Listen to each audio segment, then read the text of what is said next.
Saya berjumpa Pak Prabowo itu tahun 1992. Waktu itu saya selesai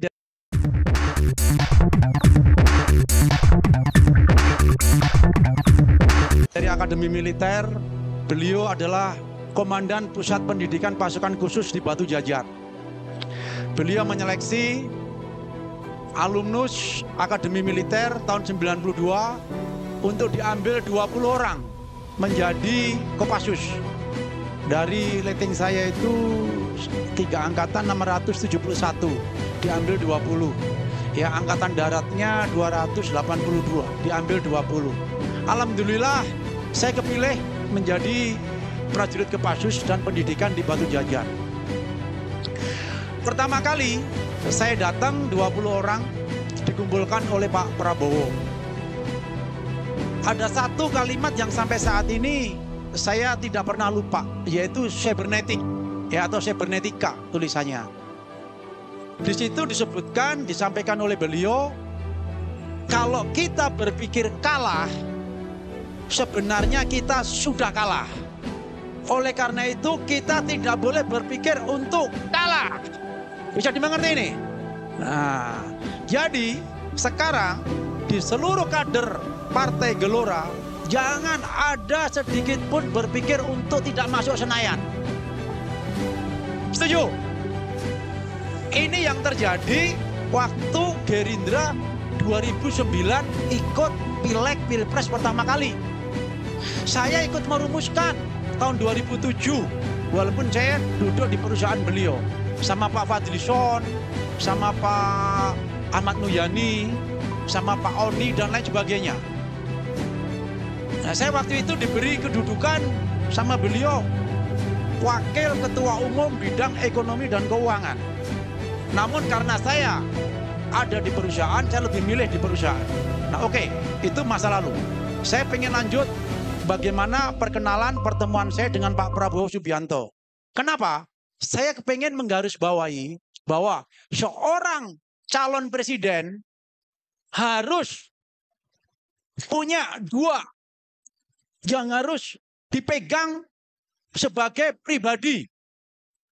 Yang pertama adalah moralitas. Yang kedua adalah kapabilitas. Nah, kalau sudah mendaftar, baru elektabilitas. Satu sisi yang pertama adalah tentang moralitas. Saya ketemu Pak Prabowo pertama kali, yang saya ambil image-nya, beliau seorang pemberani. Waktu itu masih pangkat letnan kolonel, masih ganteng sekali, itu gagah banget. Ya. Yang kedua, beliau selalu memberikan contoh yang baik kepada kita semua. Dan sampai saat ini kita tidak pernah melihat Pak Prabowo memberikan contoh yang tidak baik. Benar nggak? Beliau selalu mengedepankan persatuan, selalu mengedepankan kebersamaan, cinta air, pengen melihat masyarakat kecil ketawa, masyarakat kecil gemuyu, pengen melihat bangsanya menjadi besar, pengen melihat bangsanya menjadi maju. Dan beliau lakukan dengan cara-cara yang adab, yang punya sopan santun, dan punya etika. Benar atau tidak? Termasuk kemarin kita melihat di dalam debat. Debat yang harus berbicara visi misi, mengarahnya ke pribadi. Tapi beliau hanya senyum dan geleng aja. Pak Aris, izin Pak Aris, kita dengarkan azan sebentar ya. Oh ya. Baik. Setiap saya ketemu beliau, ya, berbicara, saya itu selalu mendapatkan ilmu. Kenapa? Beliau itu mempunyai hobi membaca buku. Jadi setiap minggu itu beliau itu ada referensi seluruh dunia dari penerbit buku seluruh dunia. Pasti dikirim.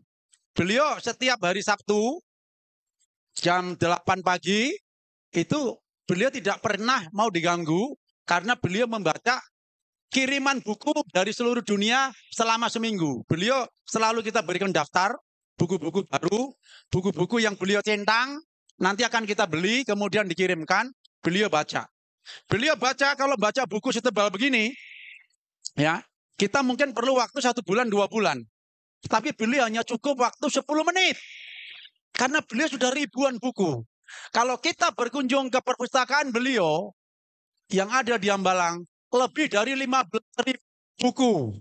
Ya, ruangannya mungkin 3 lantai, mungkin lebih daripada ruangan ini ya. Jadi luar biasa. Nah di sini saya kepingin menyampaikan pesan bahwa pemimpin itu harus bisa melihat keadaan seluruh dunia, permasalahan dunia dari buku setiap saat diterbitkan. Karena buku yang diterbitkan dari seluruh dunia adalah jendela untuk melihat keadaan permasalahan di dunia ini. Dengan demikian, saya tadi menyampaikan bahwa seorang pemimpin harus mempunyai moralitas dan kapabilitas. Moralitas beliau tidak akan pernah diragukan lagi sampai detik ini kita melihat hampir-hampir contoh kebaikan tiap saat yang kita lihat. Dan beliau waktu ulang tahun ke-70, ya saya diundang di Hambalang, beliau menyampaikan begini. Waktu itu kebetulan hanya keluarga, ya tengah malam jam 12. Saya sekarang usia sudah 70 tahun. Saya dilaknat oleh Yang Maha Kuasa. Kalau sisa hidup saya tidak saya persembahkan kepada bangsa dan negara. Aku sudah diberikan oleh kuasa sesuatu nikmat yang luar biasa. Nikmat yang luar biasa. Jadi kalau sisa hidup saya di usia 70 tahun ini tidak aku berikan 100% kepada bangsa dan negara, aku akan dikutuk nanti di alam baka sana. Makanya beliau sudah selesai dengan pribadinya. Beliau tidak mengharapkan lagi untuk memiliki apa-apa. Kekayaan beliau yang saya kelola saja triliunan. Kalau kita punya uang 1 triliun, disimpan di obligasi, dapat 1%, itu dapat 10 miliar tiap bulan. 2 triliun, 20 M, dan seterusnya. Beliau sudah tidak memikirkan itu. Beliau sudah selesai. Figur beginilah yang dibutuhkan oleh bangsa Indonesia untuk segera bisa bangkit maju menjadi macan Asia. Setuju? Jadi kalau kita mempunyai pemimpin yang masih memikirkan dapurnya, masih memikirkan latar belakangnya, ya pasti tidak akan fokus 100% untuk memikirkan bangsa dan negara. Ya tidak akan fokus 100% untuk memikirkan rakyatnya karena terbebani oleh kepentingan pribadinya. Nah inilah yang saya sampaikan ke bapak-bapak, ibu-ibu ya. Itu jadi moralitas ya ini sudah tidak diragukan lagi. Yang kedua kapabilitas. Beliau itu kan tingkat internasional ya.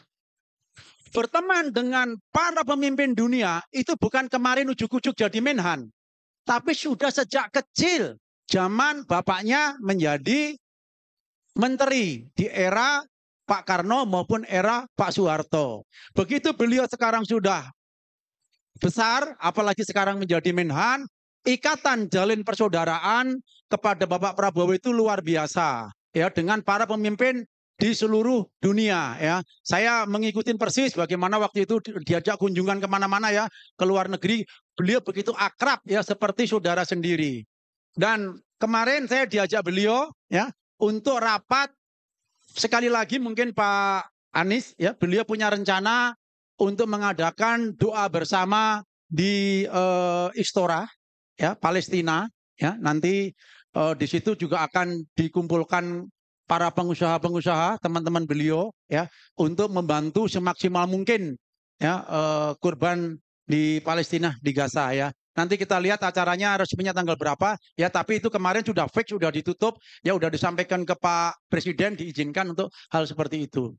Baik, terakhir saya kepingin kepada saudara-saudara semua yang ada di sini ya, selaku kader Partai Gelora ya, dulu saya punya pengalaman ikut mendirikan Partai Gerindra ya, dengan kebersamaan, tekad, perjuangan, jangan pernah berpikir kalah.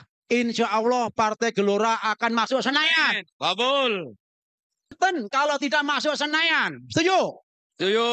Ya, tidak ada yang tidak bisa. Itu semangat harus membara ya semuanya. Dan tidak lupa kita selalu berdoa. Karena tidak ada semuanya itu berkat ridho Allah Subhanahu wa Ta'ala. Sekali lagi sampaikan kepada seluruh sanak kadang ya dan teman-teman tanggal 14 Februari jangan golput.